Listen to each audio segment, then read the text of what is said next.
when I think about the OPW and the heritage sites of Ireland, I think about the castles and the manors and the very kind of ornate and expressive heritage, whereas actually the OPW takes care of a large number of parks, such as where we are right now, Stephen's Green, Ivy Gardens, we have the Botanic Gardens, which we've been to before, and yeah, just preserving a lot of the unseen or unnoticed heritage around the country. This week we are visiting St Stephen's Green in Dublin city centre. It is probably Ireland's best known Victorian public park, and it's been here for a number of hundreds of years. So before the mid-1600s, this was just a marshy bogland outside of the city, and around then the county council or the city council of the time decided, hey, we could put a fence around this, make it a park, and allow people to build houses around it.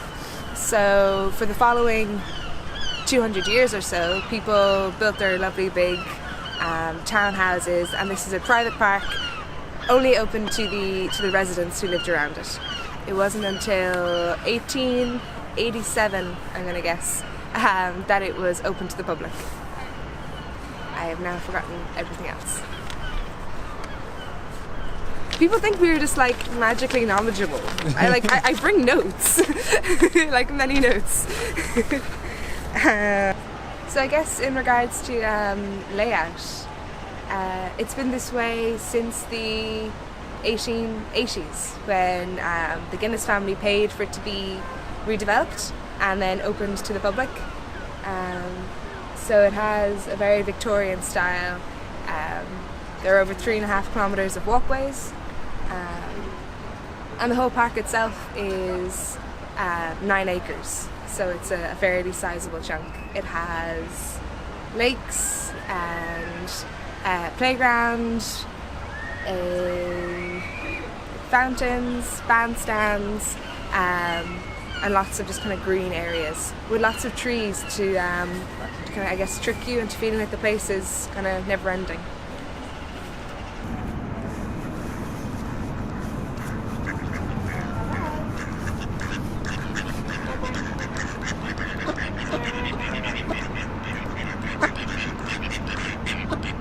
Right. I'm sorry, we fooled you, you don't have food.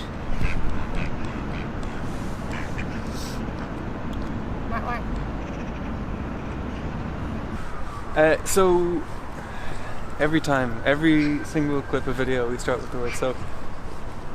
During the 1916 Rising, which is when Ireland, basically the final conflict for Ireland's independence, during that conflict the rebels they took Stephen's Green, and they built trenches in the park. So they dug trenches inside of the park. But the trouble with, taking Stephen's Green and using it as your tactical base is it's completely surrounded by tall buildings.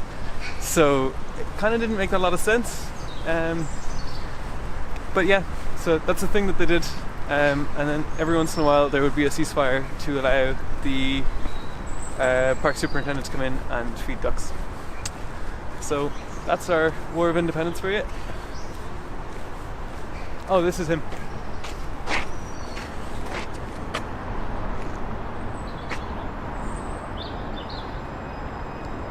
So that there's Lord Ardilaun, also known as Arthur Edward Guinness, and by whose liberality and so on the park was created, exists. So thanks to the Guinness family for more and more making of Dublin's culture.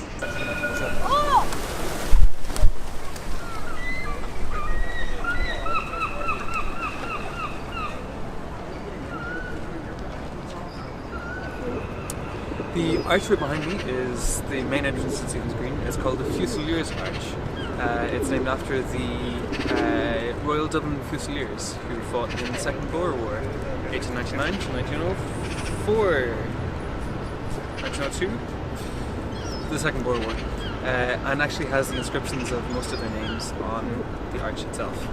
It was built in 1907, and since then it's been the main entrance to the park. Right on the other side of it is Grafton Street, which is Dublin's main shopping street.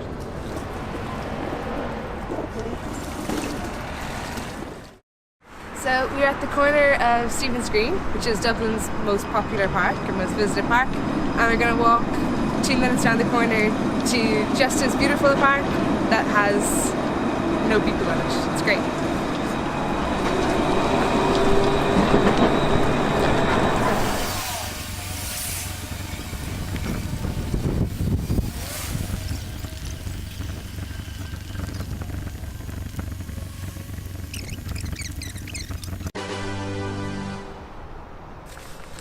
So here we are at Ivy Gardens, and as you can see, if you look in the background, it is completely empty. Just us at the moment. It is definitely one of the best parks in Dublin, in my opinion. It's a mixture of French style landscaping and the traditional English landscaping. If you're into your landscaping styles, you will know what that means. I am less certain, but apparently that's the thing. Duck!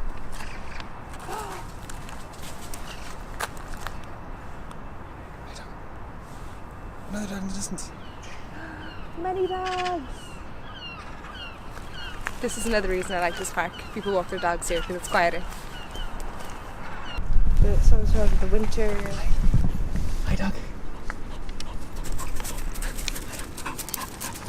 So soon after creation, these gardens were sold to the first Earl of Clonmel, who was kind of commonly known as Copperface Jack, which I guess is the namesake of a very infamous nightclub just the street over, Copperface Jack's. Who knew that place actually had history and nuance. Yeah, something to it, anything to it. Yes, that's where that name comes from.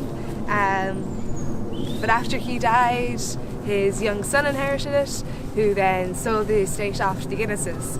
And the Guinnesses, being amazing people in the 1800s apparently, turned it into like an exhibition palace wonder extraordinaire with winter gardens, and that ran for a few years but was eventually closed down, and the park reverted to private ownership and just kind of fell into disrepair over a long time, and was eventually in the early to mid 1900s it was given as a gift to the state under the condition that it never be edited or never be built upon, that it remained as a lung for the city, as a place to escape from the busy streets, which really works because the park is surrounded by buildings on all sides. You don't really know it exists until you're in it, or until you find one of its 2 small gateways in. So it's really kind of hidden from the outside, and in here then there's loads of lawn space and loads of trees and fountains, and it's very relaxing. So those steps behind me in the distance, that's where we filmed our very first video, talking about how we're going to do all the trails. So that was about 9 months ago. It's been quite a long time. Quite a lot of stuff has happened. And we've learned how to edit video, at least a little bit better, so that's good.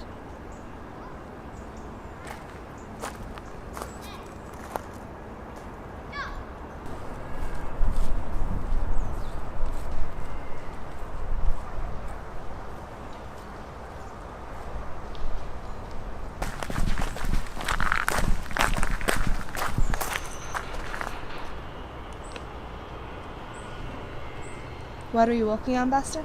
Oh, this is OPW gravel. So at every OPW site in the country, they put this specific gravel. It feels so like familiar underfoot now. Like I swear to God, if you've been to any OPW site, you've walked on this gravel, and it's so crunchy and loud. which makes it really, really hard to film things over. Thanks, OPW.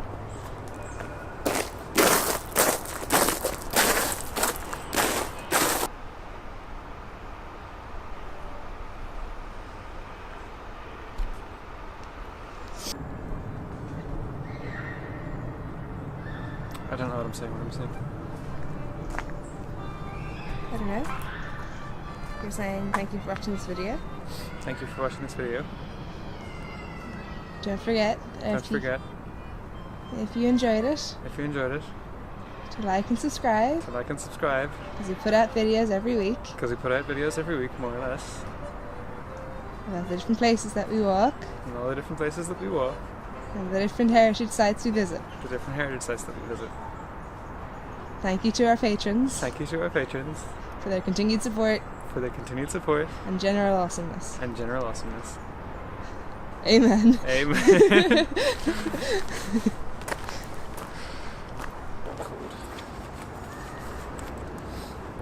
The last time I didn't wear a jacket, it went really badly for me and I was sick for like 3 weeks. So the park itself has been here